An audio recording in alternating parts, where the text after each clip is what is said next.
I have with me today noted economist Jeremy Stephen. Thank you very much, Mr. Stevens, for agreeing to do this interview with us here today. No problem, but Stephen, no problem. Stephen, not Stevens. And I'm not quite sure if I'm noted, but thank you for the platform. Thank you for the ability to talk to people and help people. Yes, please. So we are going to be discussing the impact of COVID-19 on the economy. So just give us a sense of what the virus has done to the worldwide economy before we get to the Barbados economy.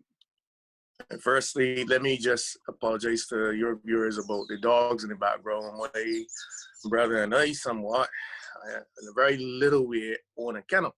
And there are puppies back there, so I apologize for this. But once you could all hear me, I will do my best. Well, look, globally, the world's going to go into recession. What a recession normally is, and it depends on who you listen to. If it's the IMF, if it's the World Bank, if it's your own central bank. But, you know, typically a recession is when you get 3 or more quarters. Some people say 2 of economic activity declining, right? And once it stretches into a year plus or 2 years plus, you're then looking at what people call a depression. But some people argue a depression can start as soon as a year. You've got a year of evidence that you've got declining activity. And COVID-19, we're seeing it right here in Barbados, suppresses production. Suppresses production definitely for firms who cannot adjust to working remotely. You would see, for instance, that all of a sudden supermarkets in Barbados are actually, people are calling it innovating. I'm like catching up to the demands of this new environment you're in.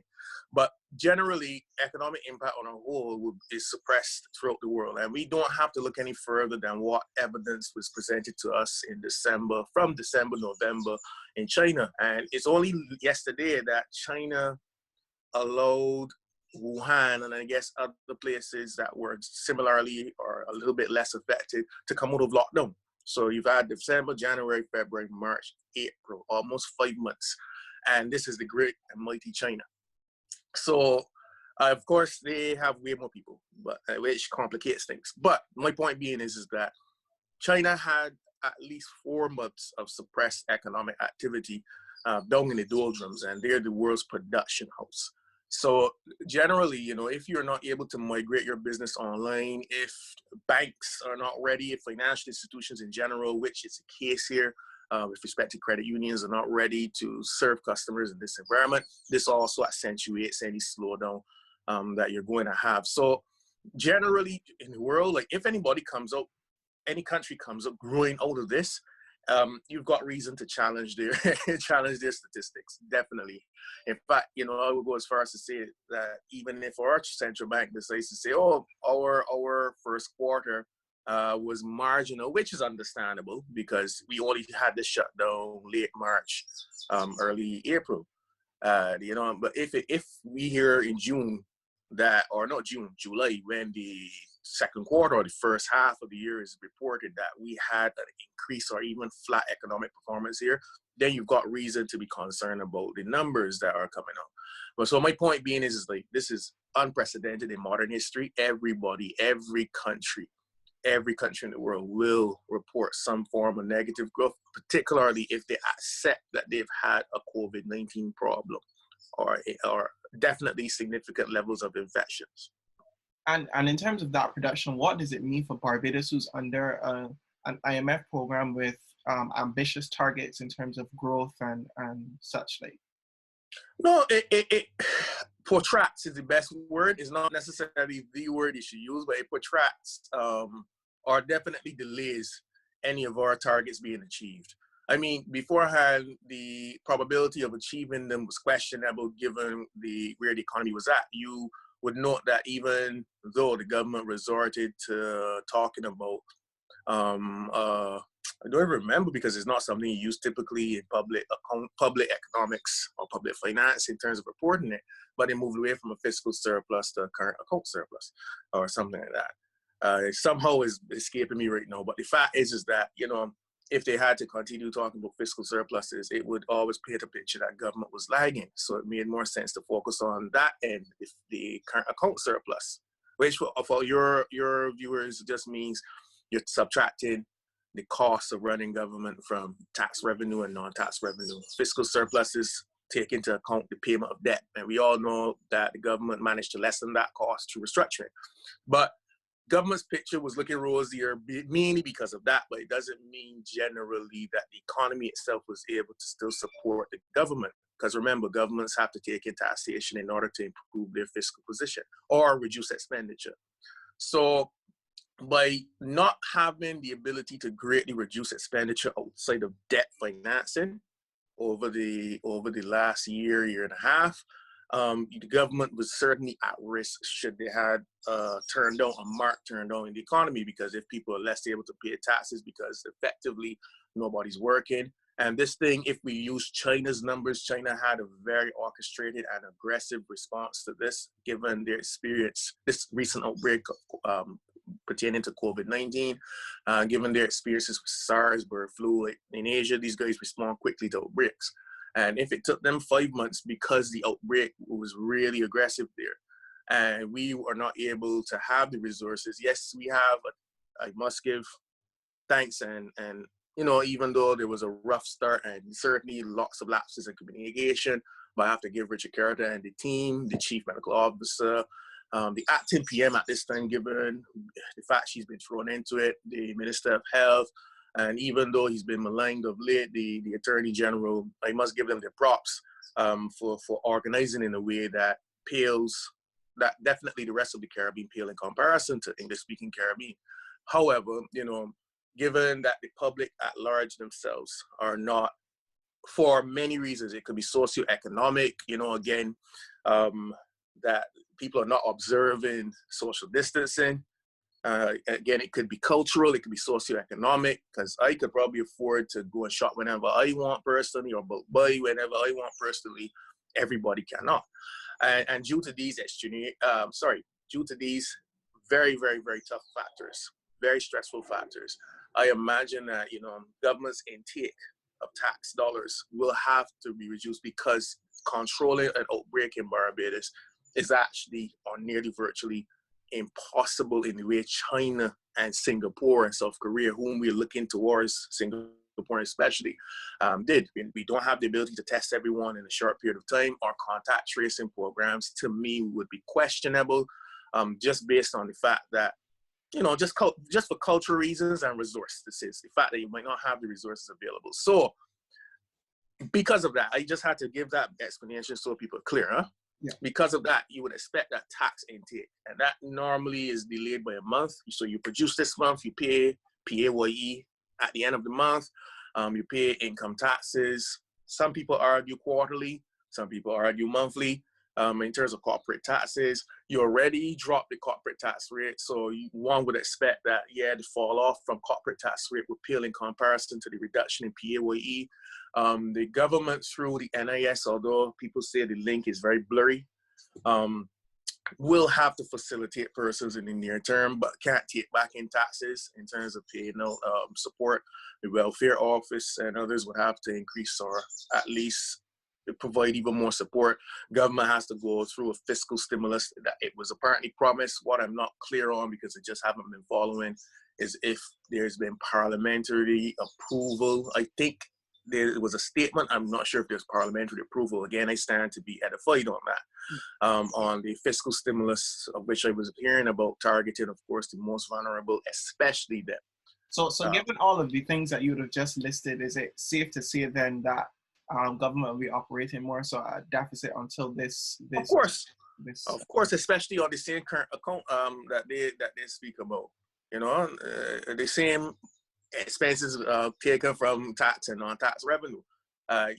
You may see an instance where, you know, at the very least, where that was growing, they were trying to target 6%. That definitely would be delayed much further down the line. So just to bring it all back home, really, because I really love to make sure I provide context. Huh? So that just means then that the IMF, if the IMF is understanding, if the IMF is amenable, the IMF then would recognize Barbados just can't make its targets coming up. I heard through the grapevine, it might even be through your own newspaper here yourself, that that the IMF might have signaled that they might be even willing to provide further support. But Barbadians should be mindful, and I'm not saying this is the big bad wolf, even though, you know, historically we view them as such, must be mindful that that's not going to come for free. Mm-hmm. So you may expect in the coming out of this, like if we deem, or if those advisors to the administration agree that we've come out of it, that then you may find that measures may be a little bit more dire.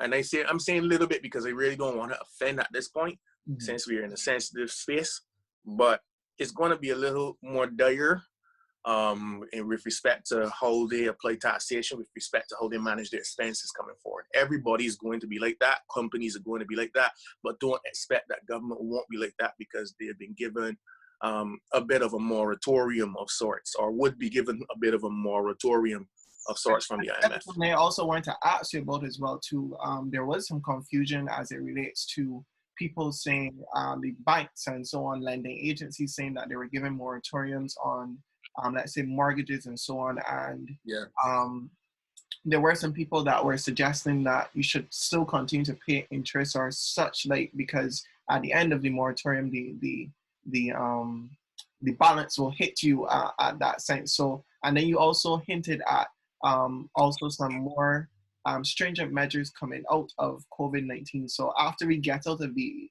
pandemic in terms of the panic and the health aspect, then we also have to worry now about the economic. How will we continue after that?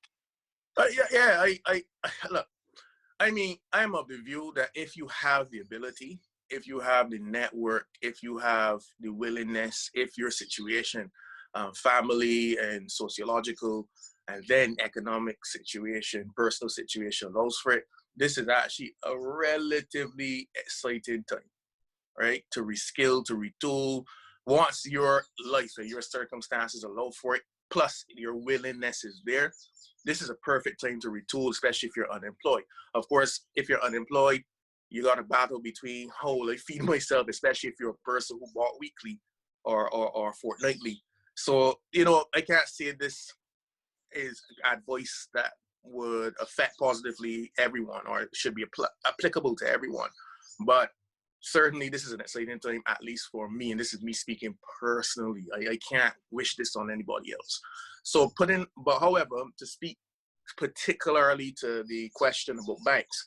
Now, I can't speak for every bank, but I can speak for the banks I do business with. And the moratorium is on principle. Now, I also, despite public opinion, my specialty is really in quantitative finance. I'm the kind of guy who could set up models to trade stocks and all that. Economics is something when I was your age for sure that I was into, and I recognized, this isn't really where I want to be. I left the central bank. I did a degree in quantitative finance at one of the world's top 5 universities, Imperial College London. And what I'm saying, however, is that that journey allowed me to understand one key thing about banks to this day. Banks are less willing to give up interest than they are to give up principal. And I'm not going to go into the reason why that will be way above a lot of people's heads, but take what I'm saying not with a grain of salt, but pepper, right? Because if a bank issues a moratorium, particularly to retail customers of varying credit worthiness, in other words, some people can't afford to pay all the time, some people can, they will be more willing to give up principal or allow you to delay the payment of principal, but never interest, because it is that interest payment that they use as income to pay their wages, to pay for different things. The principal, in theory, is money, and this is a real basic way of looking at it, but in theory is meant to be lent back out, basically. But the interest is meant to pay shareholders, pay themselves, or whatever the case may be. So just understand that. I don't know what moratoriums the credit unions, particularly smaller ones, are offering. So I stand to be edified there. So I always encourage people, particularly if they do ask me on a personal level as opposed to a professional level, if you can afford it, actually don't take the moratorium. Don't take it. If this thing stretches on 6, 7, 8 months, of course, where nobody can pay you, then at that point you could return to the table. But by then you would have cleared off 8 months of principals or 5 months or 4 months. If you can't afford it, do not although you would have to probably, depending on your circumstances, be able to pay for food. It may come down to a choice now where I don't have a salary coming in for a bit. I might be on half pay. I might be depending on NIS. Who knows when that check is coming? The Barbados government is not cash rich by any means. The NIS itself has its issues. So when am I going to get this money? And when I get it, do I spend it on food and the most essential means, or do I service debt? Of course, I would tell you straight up, you need to live in order to service debt. So take care of your circumstances, but be mindful and plan for an increase in what you have to pay later down the line. Cover the interest if you can. Even if you can cover a portion of it, cover the interest if you can. But definitely, you will expect, or let's assume the banks are going to act in their interest as businesses. You should expect, coming out of this, that you might see a slight uptick in what you have to pay on a monthly basis. And if you have a job and you thought you were paying the same, that's not going to be the case. You'd ask another question leading over that. I'm sorry, I just forgot that part. You spoke about the banks and then coming out of the recession. Right, so, no, in general, and again, I'm not sure if I'm answering that question, but I'll take a stab. People shouldn't expect anything significant to get going until August, September, because you have to be worried about reinfections. Right now, that's China's worry. So even then, even though they would have lifted the shutdowns and the lockdowns recently, as in yesterday, from what my news feed said, they right now are concerned about foreigners who still can travel coming into China and not showing symptoms, so they're asymptomatic, and reinfecting people in China. That's why people are expecting there will be a second wave, because literally it goes back to source and then starts again. So you have to anticipate there's going to be a wave. You have to hope that the wave is less intense, or not as intense as it is now. I'm not a health professional. This is just my understanding. But as a result of anticipating a second and probably a third wave going into the winter, depending, the winter season in the northern hemisphere, you would expect that there could be reinfections, or at least probable and legitimate fears of reinfection, which then definitely stymies or negatively affects the possibility, or reduces, the possibility of us having a winter season that was near what we had last year. And now that you're going to that, I also want to ask you the question: do you think that this is a perfect opportunity for the government of Barbados now to, seeing the impact that it would have had on our main source earner in terms of tourism, to diversify the economy, to move away from tourism and look for other streams of revenue? Kobie, how old are you, if you don't mind me asking? 21. Oh, geez, I remember when I was 21, because that was like 2 years after I started saying to my friends that we should have been diversified away from tourism. Look, I was 17 years old, I think, 17? I was 17 years old when September 11th, 2001 happened. I remember it to this day. My physics teacher, shout out Mr. Warden at Kobie, was definitely, I think, probably a sadist. I'll say this, I'm joking, but he turned on TV after hearing about the news, and the physics class actually stopped and we watched the second tower fall. And that was ironically around the time that I decided I would get into economics, because I wanted to understand how all of this might have impacted the world. A year later, it became quite evident that people will not travel due to fears of being attacked, despite that being an isolated incident. There were threats of bombings in St. Pancras Station in London in 2004.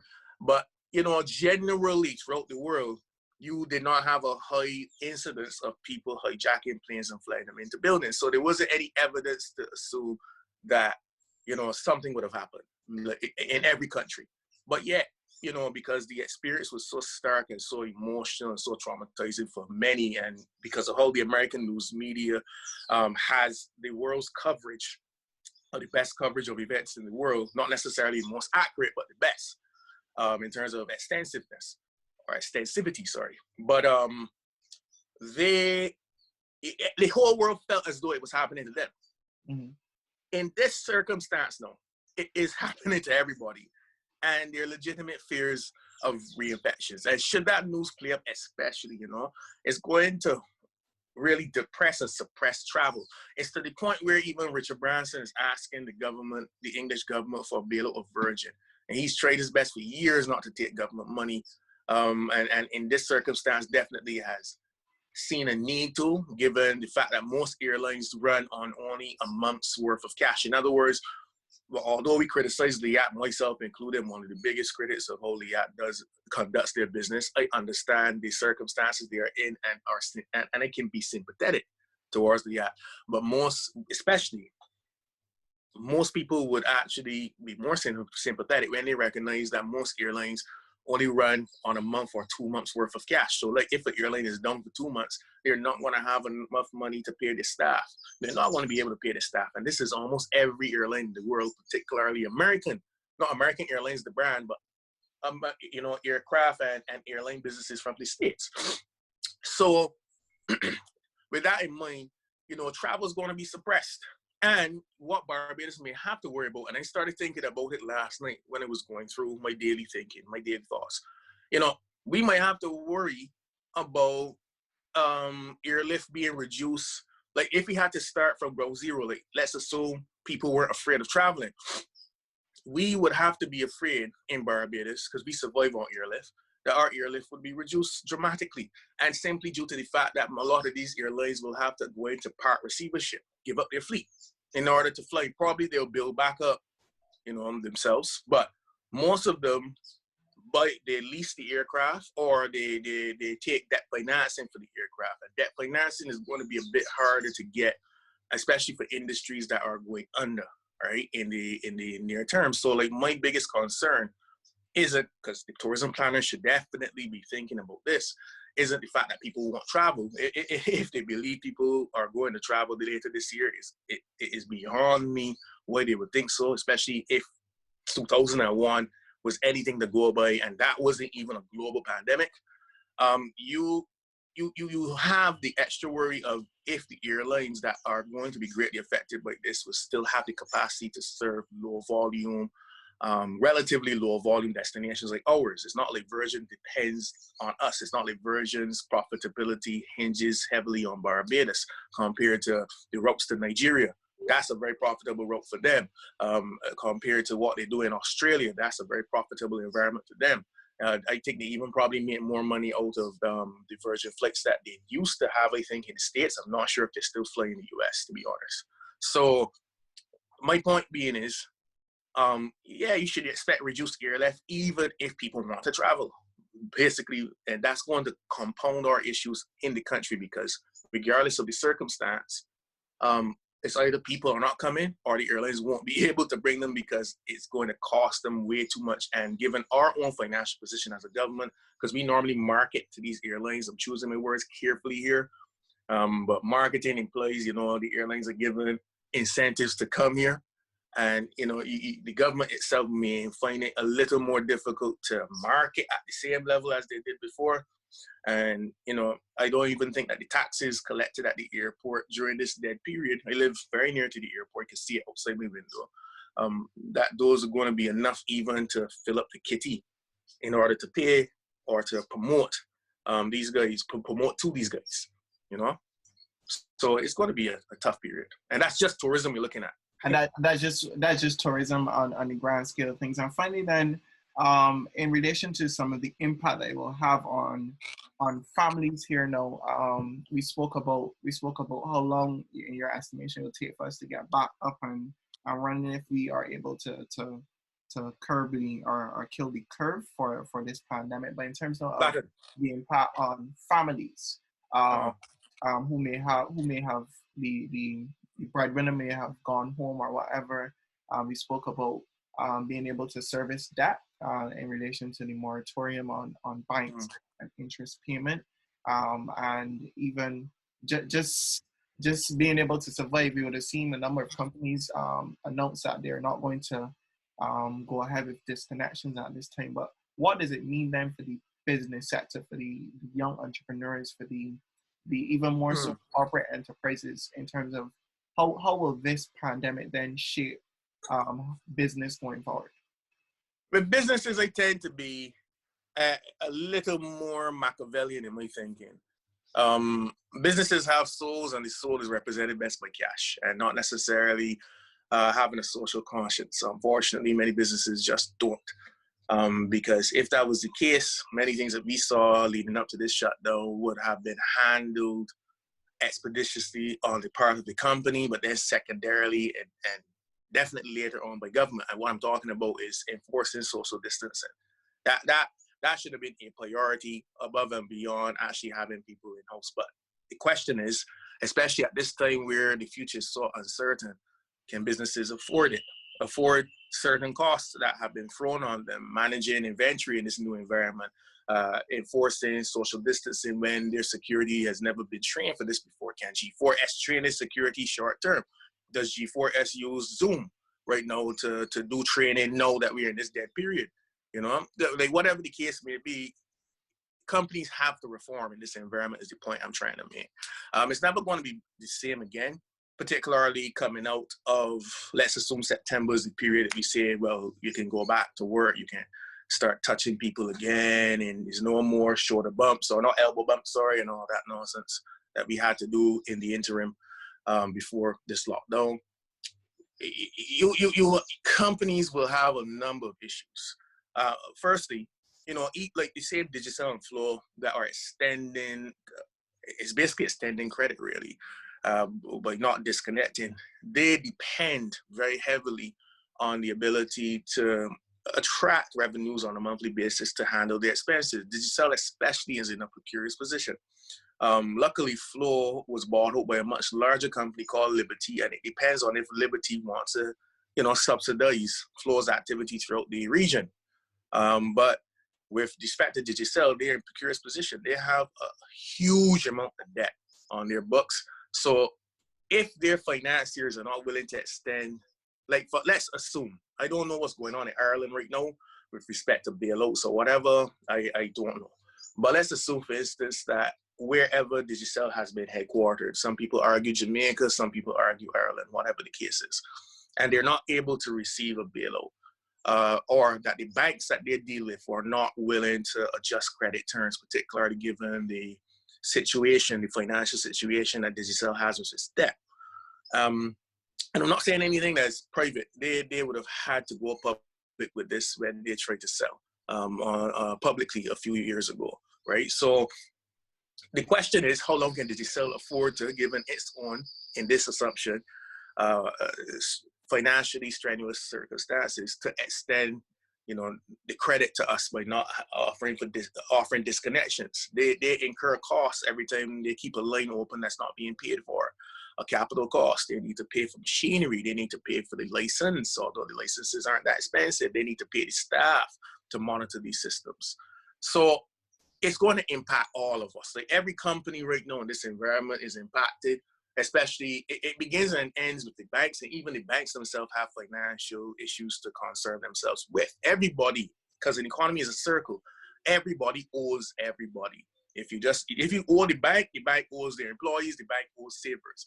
Savers are owed by the firms that, let's simplify this, they're owed by the firms by their salaries on a monthly basis, and these firms also owe the banks. So there's this closed loop that's going on that people need to understand. So if everybody extends credit, the question is, when we come out of it, or if we come out of it, who wants to continue playing ball?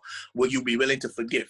Or will you say, all right, business has resumed, I need to get my balance sheet up to a certain point because my master and lord out in Canada or the US or even here in Barbados wants to be able to keep their pockets plush, or to, resume profitability. So it literally starts from that angle and starts to circulate. So for me, everybody coming out of this, small businesses are going to be negatively affected. If you're given those credit terms, of using the term credit, you're being forgiven, or you're given moratoriums, you're spending money in trying to find new ways, engaging ways, like how you're using Zoom to engage your clientele. Does your clientele have the means that they did before to continue supporting you? Can you extend terms to them? Does that affect your relationship as a small businessman with your bank? So this thing gets complex. At the end of the day, it comes down to really one thing. When we come out of it, two things. Who survives it now is contingent on the expenses that they carry, and if the people that they owe, like the utilities and the same telcos and the government, are willing to extend terms too. And assuming everybody is extending terms, then should we come out of it, do they expect to have their pound in flesh? Or are they willing to take it as a loss? And given how accounting works, I doubt many companies, especially large companies and utilities, would be willing to do that. So you're going to find, especially it's affecting small businesses and families alike, increase in costs. You're going to have a semblance of the inflation coming out of this, particularly in small countries, but worldwide for sure. Everybody's going to want to recoup somehow. Right, and that's just how people... So the long and short of it, at the end, are even going through and coming out of COVID-19, everybody will be impacted by the economic fallout that will. And this is why people have fears that it could probably lead to an extended recession going into a depression, especially if there's no further debt forgiveness. The problem is that most governments, especially U.S. government, given that 2.2 trillion, 2.2 trillion that they 2 trillion originally, and then an additional 200 billion, I think yesterday or day before, that they're given as a fiscal response, to fiscal stimulus to the economic problems that they're obviously going to have there. England has extended quite a bit as well too.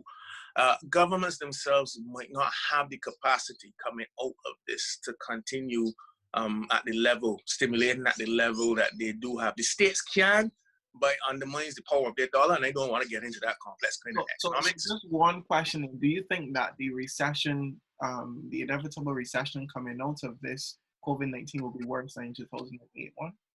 Oh hell yeah! Sorry to use the word hell yeah, but yeah, no, it will be. I mean, right? Look, sometimes I think people look at things. All right, you're 21. Great age to be. You see this Dort Rush challenge that's going on social media right now, where people are looking like how I look, and then they take a brush. For those that older persons amongst us that might be watching this stream, and they take a brush or a comb, they put it to the screen of the camera, and then when they remove it, they're all glammed up, dressed up beautifully. The problem is, right, for a man like me, I actually don't see the difference between a person wearing makeup and a person who doesn't wear makeup. I am never attracted by makeup. I'm never attracted by somebody. A man wearing a suit, for me, the essence of a person is how the person behaves. That doesn't necessarily change. Or they can fake it, but they can't hide it for long. But they can hide blemishes. So like, with respect to the 2008 recession and comparing it to now, it's literally the same thing. People are out of work. Everybody, and it happens so much more quicker. Look, Kobie, I was doing my master's when the first set of businesses, banks and like Bear Stearns and them, I started collapsing like in 2007. I was writing up my thesis while this was going on, when HSBC had this huge loss in the billions of dollars, like just disappeared from their book of business. And I remember the year that followed, companies were tightening their budgets. Companies weren't hiring as easily. I mean, in fact, that's part of the reason I'm back here in Barbados. I had a job, but it wasn't something that I thought was anything major. But nonetheless, I always was trying to see if I could get something better. And it took a year, an additional year while I was there working and whatnot. And you saw budgets tightening slowly. And then, 2008 September, there was a few more collapses and there had to be some bailouts.